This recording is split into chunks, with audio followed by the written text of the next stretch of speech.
चाहता भी है। जितना मैं अपने डायरेक्ट सेलर को चाहता हूँ उतना बल्कि मैं ज़्यादा चाहता हूँ। मेरी बात है, बहुत अच्छे लोग हैं।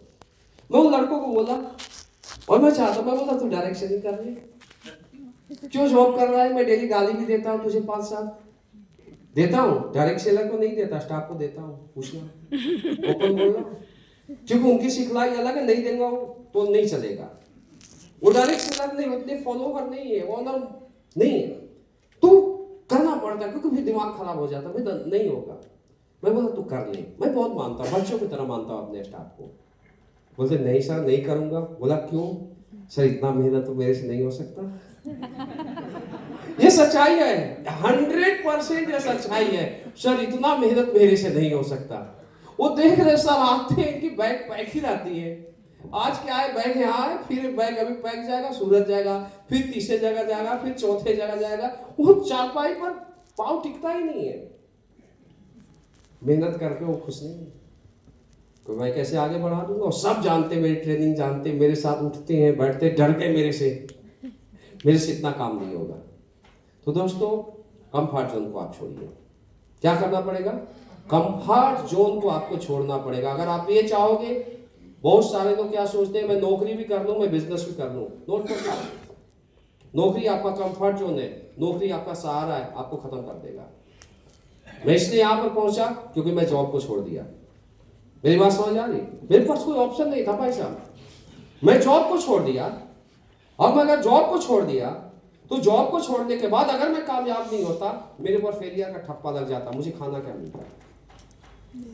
हमने अपना सब कुछ त्याग किया तो यहां तक पहुंचे। एक कहानी सुने होंगे कि एक राजा था, वो 2 बाज के बच्चे को लाता है और दोनों बाज के बच्चों से बहुत प्यार करता है।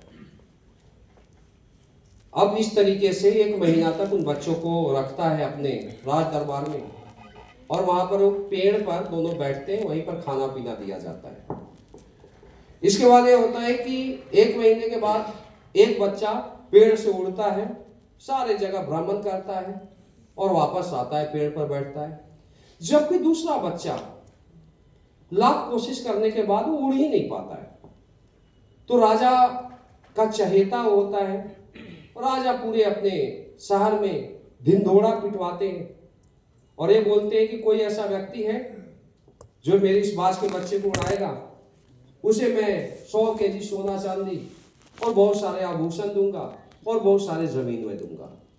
बहुत सारे लोग आते हैं, कोशिश करते हैं, लेकिन वो बाज का बच्चा नहीं उड़ पाता है। एक आम व्यक्ति आता है, आने के बाद बोलता है महाराज आप मुझे 10 दिन का टाइम दीजिए, 10 दिन के अंदर मैं इस बाज के बच्चे को उड़ा दूंगा। बोलता है मुझे बस यहीं पर छोड़ दीजिए, यहां कोई नहीं आएगा। अब राजा जी बोलते हैं कि देख लेना, अगर बाज का बच्चा उड़ता है तब तुझे 100 केजी सोना चांदी आभूषण मिलेंगे, और नहीं उड़ेगा तो उससे भी बड़ा आपको पनिशमेंट मिलेगा। वो आदमी बोलता है कि मैं एक्सेप्ट करता हूं, मैं इस बाज के बच्चे को 10 दिन बाद उड़ा के दिखा दूंगा। देन इसके बाद ये होता है कि 10 दिन बाद दरबार लगता है, राजा के सारे लोग वहां पर आते हैं कि आज देखते हैं आज क्या होने वाला है, इसको उपहार मिलने वाला है या इसको पनिशमेंट मिलने वाला है। 10 दिन बाद देखा जाता है कि राजा वहां आते हैं, एक बाज के बच्चे को उड़ाता है, और लेडी उड़ रहा होता है, फिर दूसरे बाज के बच्चे को वहां पर रखा जाता है, उड़ाता है, और जब दूसरा बाज का बच्चा उड़ता है तो पहले बाज के बच्चे से भी ज्यादा ऊपर उड़ता है और हवा में कलाकारी करके आता है। सारे लोग ताली बजाते हैं। उस व्यक्ति को 100 केजी सोना चांदी आभूषण दिया जाता है, बहुत सारी जमीनें जायदाद दी जाती है, और इसके बाद राजा पूछते हैं कि तुम एक चीज बताओ, जिस काम को यहाँ के बड़े से बड़े कलाकार नहीं कर पाए, तुम एक आम व्यक्ति इस काम को कैसे किया, मुझे रहस्य बताओ।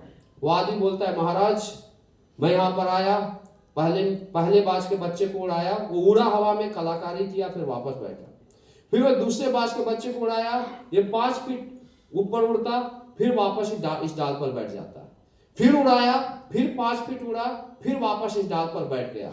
मैं देखा जब भी उड़ाता ये वापस आके डाल पर बैठ जाता, फिर मैंने इस उड़ाया और इस डाल को काट दिया, इसको बैठने का जगह नहीं मिला, ये फिर वापस उड़ता ही गया और उस बात से भी ज्यादा उड़ना शुरू कर दिया। यानी उस बाज के बच्चे को, जो पहले बाज के बच्चे से ज्यादा उड़ सकता था, वो पेड़ का डाली, वो सहारा उसे उड़ने नहीं दे रहा था। यही है सफलता का रहस्य। मैक्सिमम लोग कामयाब होना चाहते हैं, लेकिन वो क्या करता है, वो बैकअप लेना चाहते हैं, वही बैकअप उनको खत्म कर देता है। मेरी बात समझ आ रही है? yes. आज हम लोग क्यों आगे गए? जो हमने अपने सारे कंफर्ट जोन को खत्म किया, जॉब छोड़ दिया, कोई ऑप्शन ही नहीं था यार, कंफर्ट जोन था ही नहीं हमारे पास, कैसे नहीं आगे बढ़ पाते? सहारा को खत्म करो। जहां आपको ऑप्शन दिखाई देगा, आप बड़ा व्यक्ति नहीं बन सकते हो, आप ब्रांड नहीं बन सकते हो। वो एक कहानी काफी अच्छी है, खरगोश और कुत्ते वाली। ये खरगोश था, वो जंगल में घूम रहा था, अपना हरी हरी घास को खा रहा था, और एक भूखा कुत्ता था, उसकी नजर खरगोश पर पड़ती है और वो कुत्ता खरगोश को मारने के लिए दौड़ता है। अब खरगोश अपने जान बचाने के लिए आगे आगे भागता है और कुत्ता पीछे पीछे। जिंदगी और मौत की लड़ाई हो रही होती है।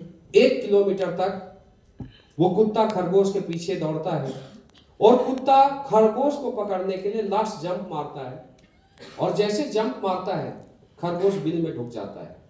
कुत्ता 2-3 मिनट वेट करने के बाद बोलता है, भाई बाहर आजा, बाहर आजा, बाहर आजा। खरगोश बोलता है, नहीं अब तो नहीं आऊंगा, बहुत मुश्किल से हमारा जान बचा है। तो कुत्ता पूछता है कि एक चीज बता, मैं इतना मेहनत किया, मैं इतना एफर्ट लगाया, मैं इतना ताकत लगाया, लेकिन ऐसा क्या था कि तुम जीत गया, मैं हार गया?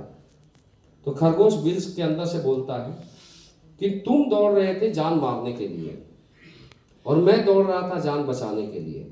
तुम्हारे सामने ऑप्शन था कि मैं नहीं तो कोई और मिल जाएगा, और मेरे सामने कोई ऑप्शन नहीं था। मुझे पता था कि अगर एक बार मैं पकड़ा गया तो सीधे मेरी मौत हो जाएगी।